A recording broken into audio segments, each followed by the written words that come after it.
Hey, Larkin Rose here. This video is going to be different from what I usually do. This one isn't really about philosophical stuff. It's a little bit about me personally, which is especially weird given that the title of this video is going to be Not About Me. Literally, quote, not about me, end quote. But by the end of it, that'll probably make a little more sense to you. As you may notice, I don't talk about me in my videos on YouTube very often. I mean, I'm there and it's my mug yammering at you. But I focus on ideas over and over and over again. And anybody familiar with my channel already knows what ideas I'm talking about. So much of the modern culture is about personalities, like the influencers and who's on whose show and who has the biggest podcast and stuff. And that's perfectly fine.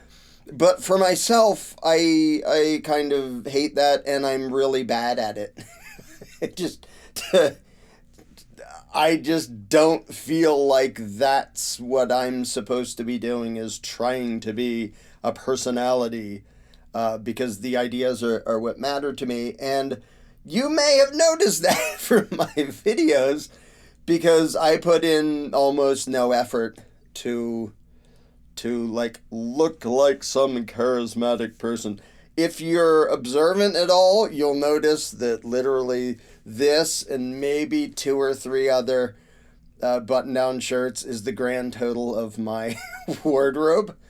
Other than t-shirts and jeans, literally everywhere. I don't own a suit. I don't. I don't even remember last time I owned a suit. It was probably to go on trial in Philadelphia in 2005. I think that's the last time I owned a suit. And I don't try to look like somebody presentable. Now, this isn't bragging. That's tactically stupid, but that's just kind of who I am. That's how little I care about putting up a good persuasive persona, which is dumb. Like, it helps to be able to present yourself in such a way that your ideas get more credibility. And I just suck at that. And, you know, all the status things of trying to look like somebody important. Here's my snazzy car and here's my snazzy clothes, and that's pretty funny. My snazzy car, guess what I drive? Before I tell you, guess what car I own? I don't. I haven't owned my own car in over a decade, I think. Amanda has her ancient Toyota Highlander, which is what we drive around. I don't own my own car at all. We owned one with 200 and some thousand miles on it. I've been broke and in debt by a lot ever since 2006.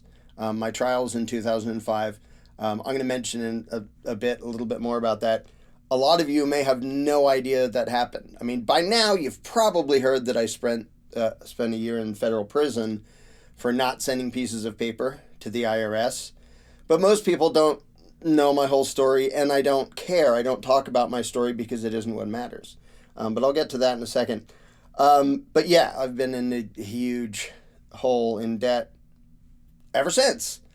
And I'm not going to tell the whole scenario of that because the point of this isn't to do a sob story. I did write a book called Kicking the Dragon, which was about my many-year adventures with the IRS, and I don't talk about it now.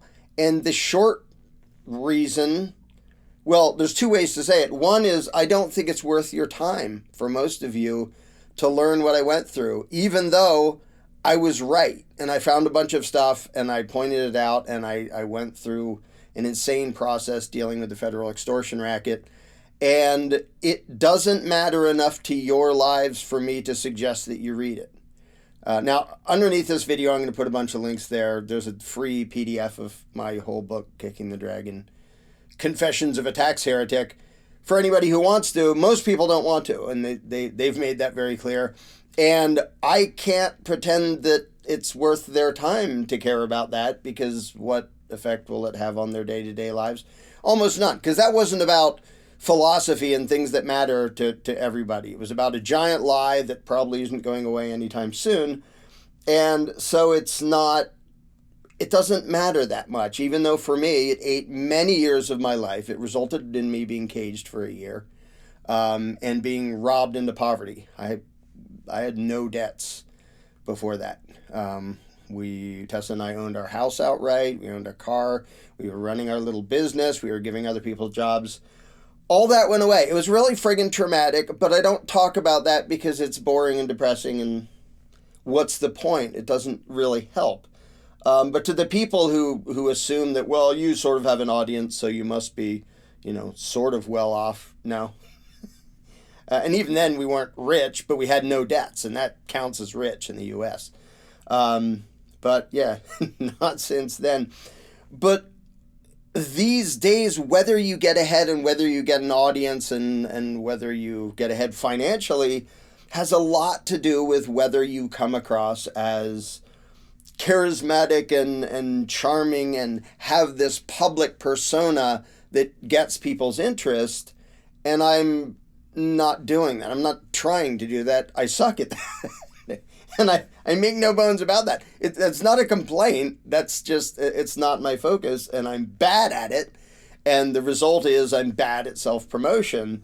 And it's not like because I'm so principled. No, it's just because I suck at this. Because people can be perfectly principled and have awesome ideas and promote them and get them out there. And also be good at the presentation. Like I would use Michael Malice as an example. He does a great job, and he's been on all sorts of shows with huge audiences now, talking about anarchism and talking about historical stuff. And I'm sure I haven't seen anywhere near all the interviews he's done, but I've seen a number of them, and he's awesome at it, and that's outstanding. And so it's not in any way a dig. Like, he's doing an outstanding job of getting himself along with his ideas out there, and they go together. And in this culture, if you're not doing both, you're probably not going to get that far. And I mean, he's not the only one, but he's a fine example of somebody who does a really good job of combining both, and his personality and ideas are getting out there all over the place, and I think that's outstanding. And if people ask me, well, like, would you want to be on Joe Rogan, or would you want to be on Russell Brand's show? The funny thing is, my immediate answer is yes, to get the ideas out there, and especially to bring out of the hosts, Joe Rogan, Russell Brand, Jimmy Dore, whoever, to bring out of them the fact that inside them is already a voluntarist. Like, that's the main reason I'd want to be on, to spread those ideas. I don't want to be on to get my name and face out there. I don't like that. It's just, and to be clear here, this is not false humility, because I'm really dang proud of a lot of the stuff I've done. I don't present myself as a thing that I think people should admire and respect. I'm about ideas. And so I'm really damn proud of my book, The Most Dangerous Superstition. And if you go on, I have any copies lying around here? If you go on Amazon and look at the reviews, there is a huge number of people who say one of two things, sometimes both. This is one of the most important books I've ever read, and this book changed my life. And I'm really frickin' proud about the number of people who've said that about a book I wrote. Now, a lot of the ideas, I'm not the first one to talk about these things. I try to express them in a way that anybody can understand them and follow them. And a lot of people have told me that my attempts succeeded, and they finally got it, and it made it all click, and it all made sense to them after reading The Most Dangerous Superstition. And I'm really damn proud of that. So I'm not pretending to be, I'm just so humble, I just can't put my face out there. I just don't frickin' want my face and name to be what it's about. But I'm really dang proud of The Most Dangerous Superstition. I'm really proud of The Iron Web, my first novel. I'm really dang proud of Candles in the Dark, the program that Amanda and I put on, and now it's online. I'll have links for all this below for people who are interested. Teaching people how to navigate through the human psychology of people who still believe in government to actually have a conversation that's useful. And then recently I released Making Anarchy Mainstream, which is a shorter thing that it sort of goes along with it. There is some overlap, but it covers some other stuff too. And I'm even proud of a bunch of stuff that has nothing to do with philosophy. I've done music for longer than I can even remember, since I was a little kid. And sometimes that relates to philosophy. Like I'm really proud of Dawn of the Free, which Amanda and I just released recently. And then we had The Beast Behind, which is also there. I'll have to put like 100 links to everything I'm mentioning. And I'm really proud of a bunch of dumb little videos I did. And the funny thing is, all of my favorite videos that I like to share are the ones that don't have me in them. If You Were King, which is a little animated thing. The Tiny Dot, which is a little animated thing. The Jones Plantation, which started as a little animated thing and now is very close to being released as a full-length feature film. That's essentially finished. We're going to have the first screenings, I believe, this month. We are now in May, and it's about to hit theaters. Now, how many and when, I don't know yet. Check back. I'll keep you updated. So I'm really dang proud of a lot of the stuff I've done. And it's funny that the videos I most like to spread don't have me in it. Like, the Jones Plantation didn't have my voice or any, like, I wrote it. Other people did the animation. Other people did the narration. But I'm really dang proud of that. So I'm not saying, like, this isn't, look how humble I am. It's, I really like the ideas and I really like my work, and I don't give a crap about the whole cult of personality thing. Or, well, that kind of makes it sound like a dig, and I'm not even meaning it as a dig, because, like I said, there are people who are good at matching the presentation of a personality with their ideas and make a package that's like the world wants to see and wants to hear and wants to embrace. And I just suck at that. It's funny to me, every once in a while, somebody will refer me to a video and go, have you seen this? This is awesome. For example, there's a video called Message to the Voting Cattle. And I'll say, yeah, I kind of like that video because that's me. That's an audio clip from the audiobook of The Iron Web that somebody else made a video to go along with. So I've had people refer things to me that I made, but they didn't know I made. And I find that hilarious. And I'm proud of it. Because, you know, they're not biased by, somebody meets some musician. I'm your biggest fan. Do you know any of my music? No. Okay. So when somebody goes, this is awesome, and they're telling me how awesome something is, and they don't know that I'm the one who made it, that's both funny and I really appreciate that. I like that. And I'm proud of how often that's happened.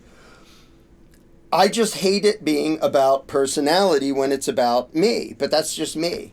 Unfortunately, in this culture, that sort of fails because so much is about personalities now.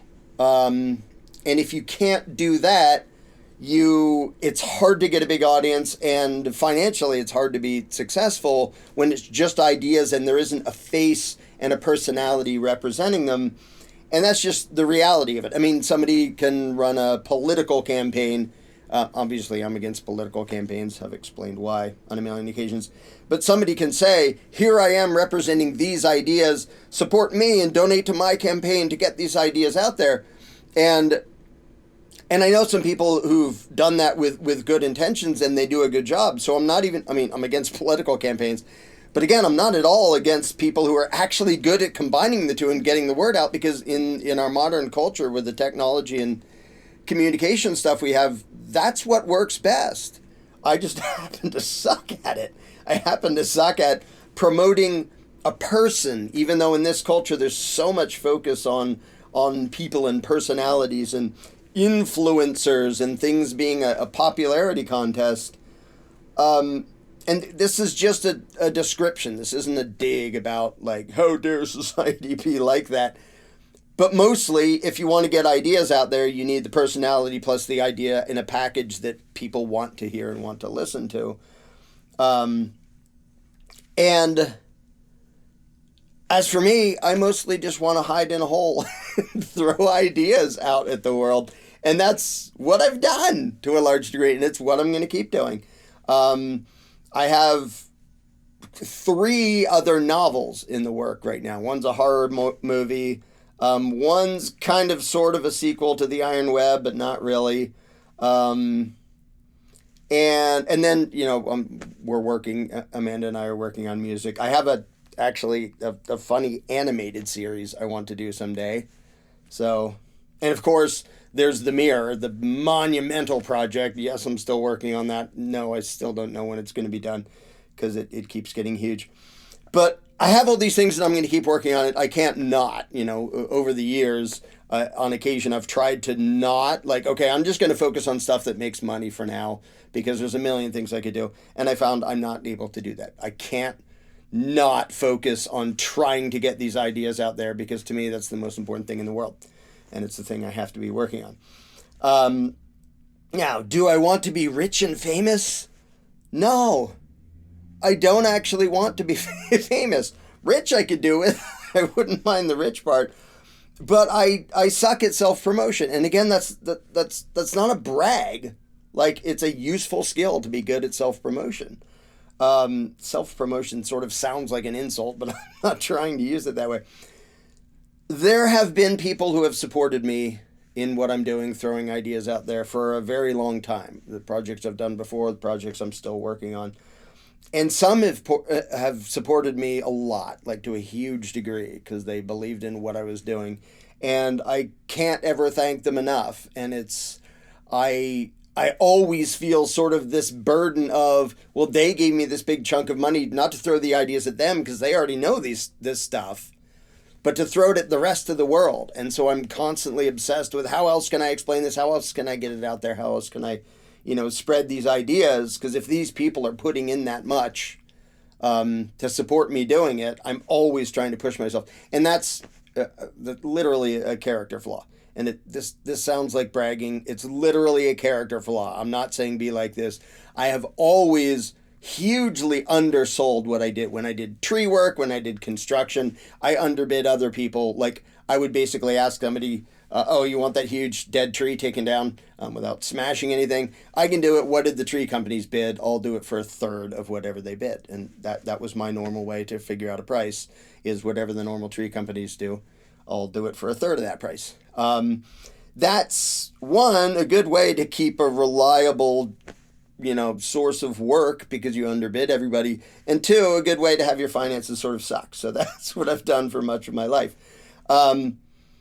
And that's, that translated over when I got into this stuff, which was a long ass time ago. I was Ragnar 1996 at AOL.com in 1996. That screen name is actually why I know when I became an anarchist. Ragnar is after the character Ragnar Danishold from Atlas Shrugged by Ayn Rand. But I happen to remember that's when I finally gave up my statism and became an anarchist. So I've been doing this for 27 years. And to begin with, I knew nobody else who thought this stuff. And it was really frustrating. And I assumed that was going to be, the rest of my life I'll be banging my head against this brick wall. Nobody will pay any attention. I'll get no support. I'll have no allies, whatever. So now it's a zillion times easier. There's no way in hell I'm stopping now, because now I know hundreds of thousands of people who are actually on board and in agreement. I will say this, and this might sound like bragging. You can call this bragging if you feel like it. The list of people that I can point to that have been consistently pro-freedom, actual freedom, self-ownership and non-aggression and voluntarism, and however you want to describe it. The list of people I know who have been doing that for 27 years has about 3 people in it. Maybe as many as 5 if I think really carefully. And I'm one of them. And I've been doing it for that long. And yeah, I'm kind of proud of that. And when there are newcomers, it's not like they're any less genuine about it if somebody figured this out 5 years ago.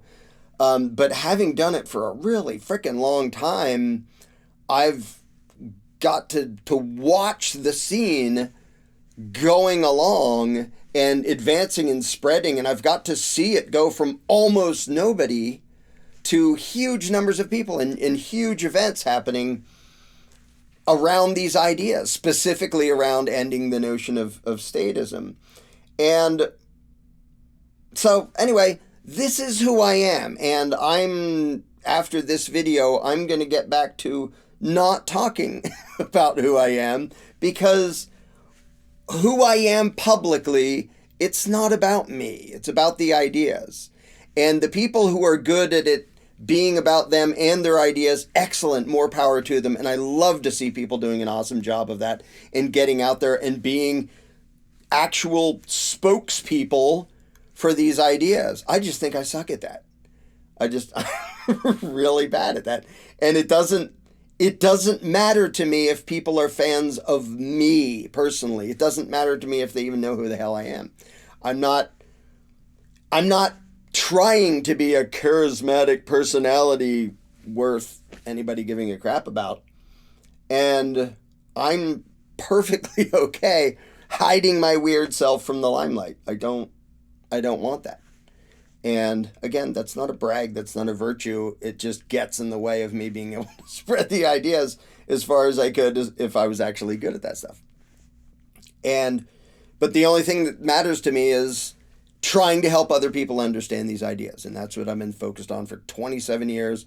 It's what I'm going to be focused on until I'm dead in the ground, or until statism is dead in the ground, whichever comes first. So, yeah, I don't exactly fit in modern culture, but this is my role. And I'm going to keep doing it, whether I'm a broke nobody or whatever else. And I will mention that I think I'm about 30 people who've randomly recognized me just out in public in different places. And that it's fun, because it doesn't happen all that often. It's fun and it's cool, and I usually have short little chats with them, and it's fun to, feel appreciated and stuff. But, oh man, I would not want to be in the situation of actually famous people who get recognized everywhere. Like, I don't want that. It's way more meaningful to me when somebody tells me that the way I've described or expressed certain ideas has changed their life and changed their world. And it was a hell of a lot more than 30 people who have told me that over the last quarter of a century. And that's what I really take pride in. So I'm going to keep doing what I do, and I'm going to keep sucking at what I suck at. I don't think it's worth it for me to try to be a charismatic personality to sell me out there. I'm not sellable, but I want to hide in my corner and keep working on these ideas and let other people go out there and be the good public spokespeople for voluntarism. And I love to see it when people are doing that. Better them than me, because I suck at it. But I'm going to keep doing what I do, in whatever capacity I do it. And for those who want to continue to support my weirdo, asocial, introvert self doing what I do, and doing the stuff that I feel compelled to do, I can't stop even if I wanted to, and I don't want to. I can't thank you enough. And however hard you're hoping I'm going to produce stuff, I'm way harder on myself than you would ever be. And a lot of times you don't know it because you don't see a project until it's done and comes out. Sometimes you hear about it ahead of time, like Jones Plantation. We did a big Indiegogo campaign, and that's about to be out, and it's about to be a movie, and it's going to be in theaters all over the place, and then it's going to be released online and in DVDs, and all the details I'll let you know later.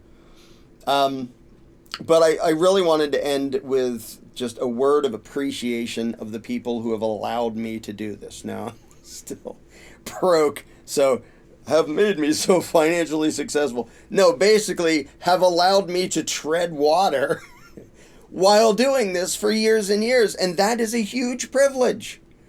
It would be nice to not be broke. But just being able to tread water, that I'm still here and I'm still able to devote a huge amount of my time to things I really believe in and think are the most important in the world, That's really important to me, because if I had to do a 9-to-5 job doing something that I thought, anybody can do this and this isn't really adding anything to society, that would sort of kill me. So it's the people who support me that actually have allowed me to do my book and all the things that people appreciate and say, oh, I really like how you, I can't do any of that without other people helping me, because the vast majority of that isn't for sale. I mean, like my book, you can buy it, The Most Dangerous Superstition. You can also get a pirated version, and whoever pirated it did a crappy job and didn't even do character recognition right, so they added a bunch of typos into it because they didn't know how to edit a thing. If you're going to be a pirate, at least be a competent pirate. But so I do sell some of the things I do, but a lot of it I give away for free. And even what I don't give away for free ends up being given away for free anyway, because people copy it. But I couldn't have done any of that without people helping me out. And I like it most when people donate a little bit and it's a whole bunch of people, and that allows me to do it. But there are some people, and I won't name them because they're not trying to be named and they're not trying to get recognition, but there have been some people over time who've helped out a huge amount to allow me to do what I do, mostly from behind the scenes. And I'm going to keep on doing that. And it'll be fun to see what happens in the coming years, because there are already places where anarchism is breaking through and it's landing in the mainstream. The mainstream stopped being CNN and the network news. Those don't count as mainstream anymore because their ratings are lower than Joe Rogan and Russell Brand and a bunch of other, I still catch myself calling them mainstream, but they're not anymore. Fewer people are watching those clowns than watching a bunch of just random people with podcasts who have a personality that's fun enough that they have a bunch of people watching. And that's really important. And I suck at that. And I'm perfectly okay with sucking at that. I'm going to work on what I think I'm actually good at, and I'm going to keep on working on it behind the scenes, and every once in a while some book will come out, some movie will come out, some video will come out, and you'll go, oh, that's what he was working on. And the people who allow me to keep doing that, I hugely appreciate it. Not just because I think it's the most important thing that I can possibly be doing, but for my own sanity. Because if I had to be doing I have to just do manual labor to pay the bills. I don't have time to be trying to do any of this stuff to get the ideas out there. That would be so freaking horribly frustrating for me. I mean, it's still pretty damn stressful, like just barely treading water every month and all that. But at least I've been able to do that, and that's been because of a lot of you people who've helped me out. And so, yeah, I'm an antisocial freak. I suck at being a charismatic personality that anybody's going to give a crap about. I make videos of me sitting inside a crappy wooden frame I made to hold up my studio. It's the ugliest frame ever, but it works. And this is how much I give a crap about presenting me to the world. None. But I care a whole lot about presenting voluntarism and non-aggression and self-ownership and all that stuff to the world. So I'm perfectly happy to hide in a corner and throw out ideas to the rest of the world, and I'm massively appreciative to the people who allow me to keep doing that stuff by supporting what I'm doing. So thank you from the bottom of my heart. And now I'm going to stop talking about me, because who gives a shit about me, and I'm going to get back to working on 3 novels and 2 more movies, and I don't even know what else. But have a fabulous day, and go try to not get harassed by thugs of the state. Yeehaw.